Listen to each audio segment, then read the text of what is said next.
went back to this one, but I'm drinking mango latte today. Shoo. You're being very fancy. I'm going back to the classics. I'm drinking my rooibos tea. I had a friend who told me about a new tea that I'll try next week if we can get a hold of it. Ooh, okay. I'm intrigued. Might actually have a real tea for the first time. But please just make sure that you drink it properly. Please say you use a kettle at least to boil the water. I will warm the water on the stove in a kettle. There you go. Thank you very much. I'll steep the tea. Then I'll mix in my mixings. You don't have to. Just use a kettle is all I'm saying. Because you know how torturous it was for me to live in America for 6 years. And I had to microwave my tea. It was terrible. What? Because they don't have a kettle. What? I have a kettle. I'm in the United States. I've had kettle since we got married because it's the only way my husband will heat up water for anything. Listen, beggars can't be choosers. I went to go stay with a family. They don't have a kettle. Do you think I'm especially going to buy a kettle? No. That's fair. That's fair. You're not at your own house or your own apartment. That makes sense. Are you ready for this episode? Because I am. I am so ready for this episode. Let's get started.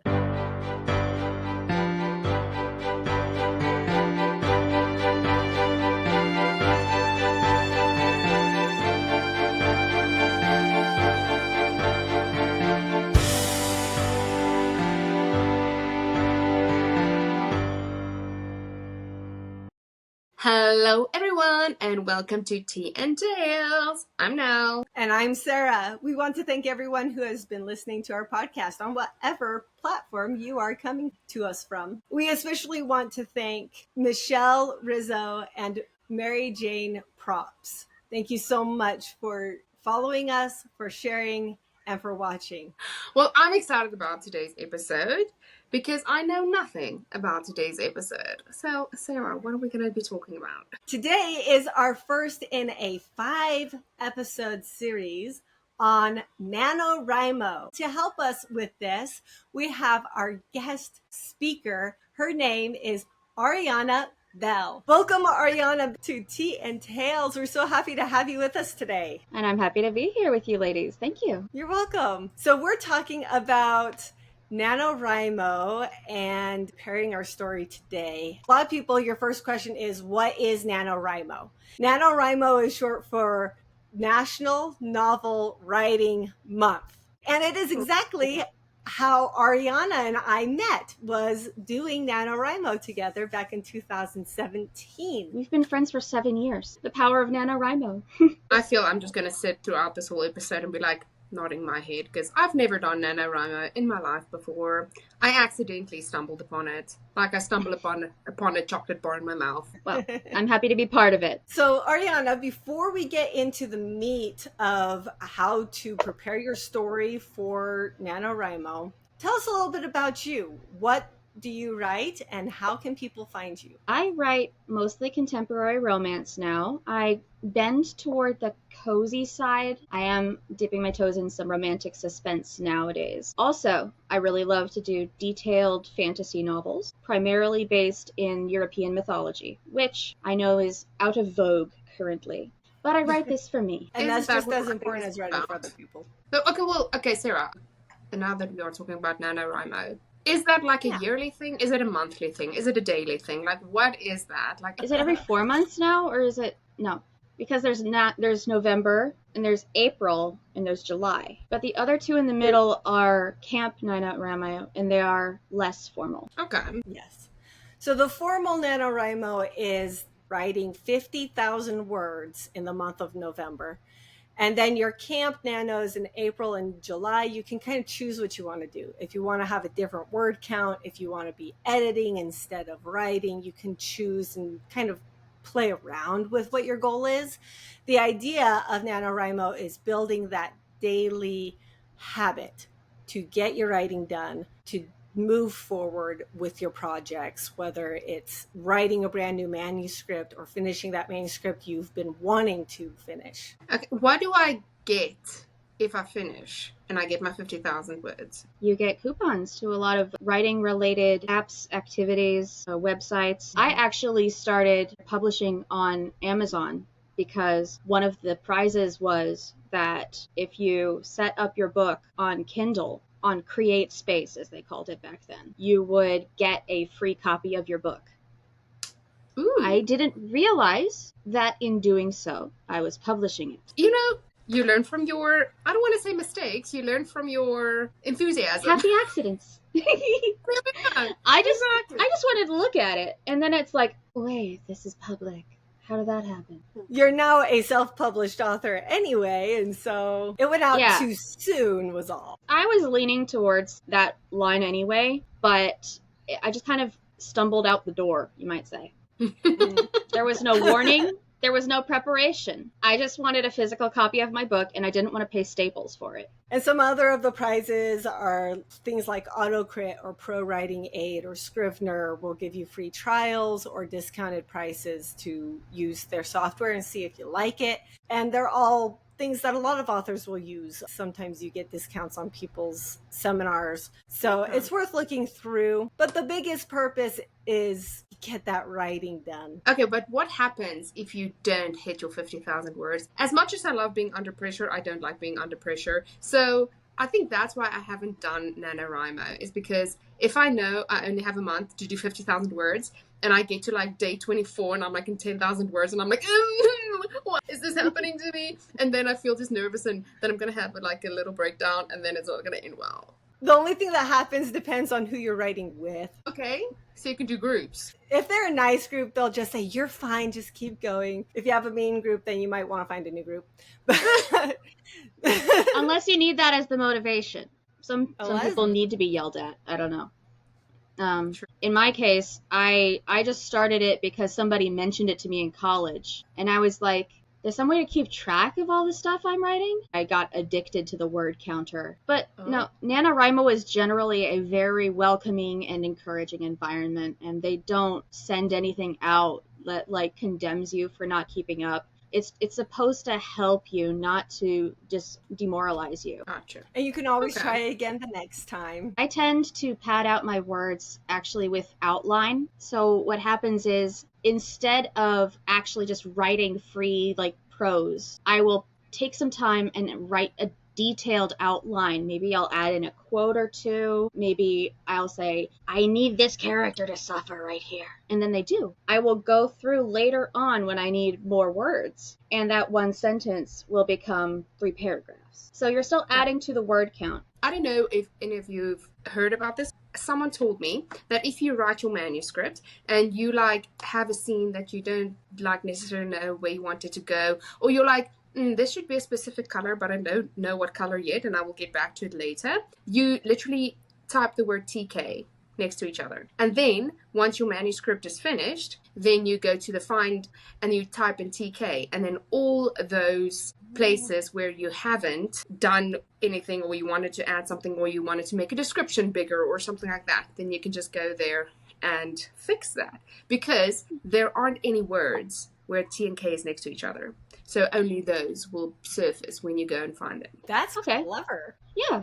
Right? Well, I speak for English. Other languages might have T and Ks next to each other, but not in English. Let me introduce you to Greek. I always put parentheses, and then I search for the parentheses. I don't even know character names when I start writing sometimes, so I'll put something like that and then search for everything that says parenthesis name mom, parenthesis replace with this name I now have. Gotcha. That works also. Yeah.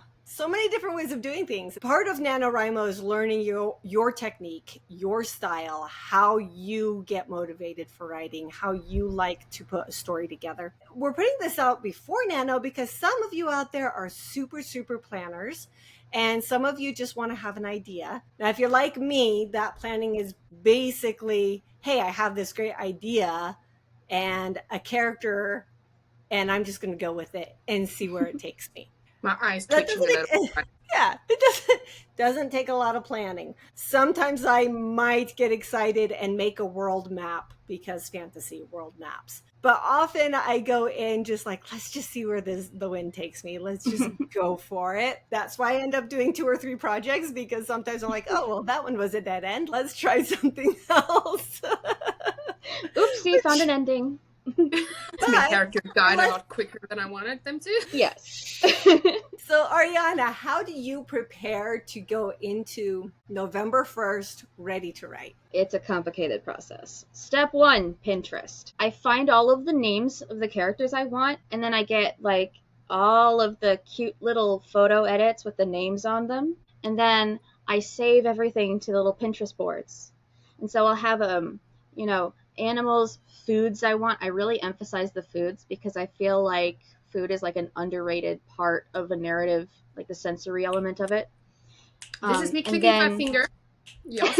I want all the setting stuff, and then I will try to get like character poses and stuff like that. So those little sketches that you get in like, well, draw your character in this style. I don't draw, but I do go in there and I'm like, I want my characters to look like this in a scene, and it'll just give me ideas. Because you can just impose whatever's in your head on these little figurines, right? So I've got all of my Pinterest boards, and then I have the Google Slides. Well, it used to be the one that was just on the computer. Now I use the one that's actually in your browser because I can put it on my phone too. I will have a sheet on each slide that will describe a character, the tropes associated with said character. I want to know tropes that are going to like come out and bite this character at some point. I want to know their astrology. I want to know their Myers-Briggs personality type. I want to know their Enneagram with a wing. I want to know all of the things because I feel that like these character profiles together build a person. You might not get one person out of the description of an INFP, but if you know that this is an INFP 4-wing 5 who happens to be an Aries Pisces cusp, then you've got a person, right? Listen, And it just Arianna, gives you I feel multiple. like, have you ever thought of going to study criminology and being like a behavior criminologist or something? That sounds like too much time away from writing. Once I have all of these things, I will go in and I will start my outline. Now, my outline is going to be very much just a bunch of lists. Every chapter is a list, and it has to be in order for now. And then what I'll do is I'll show cause and effect, because it's all just one spreadsheet, right? I can, in this list, go scene 5 back here, or then chapter 20 is a callback, because I have that thing there and I want to emphasize it, and I put it over there, and I copy and paste. And so then you just have everything feeding into itself. And by the time you've done like a whole day's worth of this, you got 40 chapters. And then you have a book. I'm so glad you just have to go through it. Will happen in a day. That will take me like 4 years. Like what? Love hearing this. Because I'm not a Sarah, but I'm not an Arianna either. I think I'm a fence sitter for this scenario. I'm Switzerland. Because I do plan, but I don't plan. I definitely do not plan as in-depth as you do, Arianna. I like sticky notes. That is my go-to. Like, I sticky note the heck out of my wall. I don't need paint. I have sticky notes. I would have these sticky notes and to be like, blue eyes. Here, this is the hair color. This is what they like to do. But that kind of comes as I'm writing the story, because they would be like waking up and I'm like, wait a minute. Does she drink coffee or tea? I'm going to go with tea. So I'm loving this like vibes between the two of you. I'm like, ooh, that's polar opposites. Absolutely opposite. That's why, we have some good insights into each other's work. In my Pinterest board, I will have just images of actors or models who have the look of the character I want. Maybe they'll be posed a certain way, and I'll just stare at this person, analyze the facial features, get the micro expressions, and then I excavate them and I pull them out and I put them back in. And that's me. Girl, you know what I have done? I've literally, if I'm writing a novel, and I always have a specific person in mind for my novel, I will put them as my screensaver for my computer. So every time that I open I'm like, I see you. When I was writing my first 2 books of Regrowth and Refinement, one of my main flagship series, I actually had a picture of a model that looked like the main character to me as the phone wallpaper. And so it was like every time I open my phone, it's like, you should be writing. The interesting part about this to me is that even though I'm a discovery writer, and as I write, my character tells me these things, I don't plan it before I write. By the time I'm done with the novel, I have spreadsheets of stuff that detail them. I don't use Pinterest like Arianna does because I'm old and I don't like Pinterest. You're old when you're maybe 80, okay? Okay, I'm only halfway old then. But I do like to go make that first draft, go into a second draft that looks like I knew what I was doing from the beginning when I had no clue what I was doing. When in your process is right to do your in-depth plotting, because eventually you have to make sure that that plot is continuous and you have all those bits in it. For me, that's between 1 and 2. For Arianna, that's pre-1. For Nell, it's halfway through 1. I will stick like a rough outline of a scene, like smack dab in the middle of my like list outline, and then build out from there. Maybe I've written a whole chapter and everything around it is a checklist. So you don't necessarily write in the order that you made the checklist you talked about. You'll jump around in it for whatever you're inspired. Whatever's interesting in the moment. I'm really excited to get to this point, right? So I'll just go write that thing. I know what to go back to later. I love that you say that because, again, fence sitter over here, I have to know how it begins, what's the middle, and what's the end. And then I know the climatic points inside my story. So I generally know how the novel, what scene it starts with. But for the love of me, I cannot write out of order. So what would happen is I would be writing, and then I'm like, I don't want to write this scene because it's torturous. I want to write the next scene. And so then I force myself to sit there and write the scene I don't want to write just because I want to get to the next scene, which I feel is like a good thing. It's like a reward that I give myself. Right. I'm Into like, the you fun made it part through. later. I'm kind of in between that because I will start writing at the beginning. But as I'm going, if I'm doing dishes, I'm like, oh, this will make a great scene later in the book. I will go and I will write that later and then be like, I'll figure out a way to connect them. So in my giant Google slides, I will actually have slides that describe a particular scene if I don't know where it goes. Ooh. So if it's like its own slide, I'll put it in like a section that says scenes that I don't know where they go yet. That is cool. I work with sticky notes, so I would be writing, this is what I want to happen in this scene, and it goes like slap against the wall, and I'm like, where do you go though? I'm like, do you fit in here? No, that's too early. Do you fit it? No, that's too... I will put you on this side over here. I will get to you. For our listeners, as you've heard about all of these different things, which one feels good to you? And where do you want to get started? If you fail your first nano, nobody's going to be upset. But have you learned through that nano? Was overplotting, was that too much? Do I need to roll it back next time? Or do I need to plot more because it just wasn't enough? That's what you're learning as you're doing NaNoWriMo. You're learning how your processes work to be able to write every day. Do either of you have anything we haven't talked about plotting and preparing your novel that you'd like to add? Put pictures in your outline. It's really great if you look at like an image and you go, oh, I want that feeling right now. And you can even have like your outline for one chapter be multiple pictures. I really love that. All the pictures are in my head. So I'm just like, let's just keep them in there. They're perfectly fine up there. But I'm currently writing suspense romance.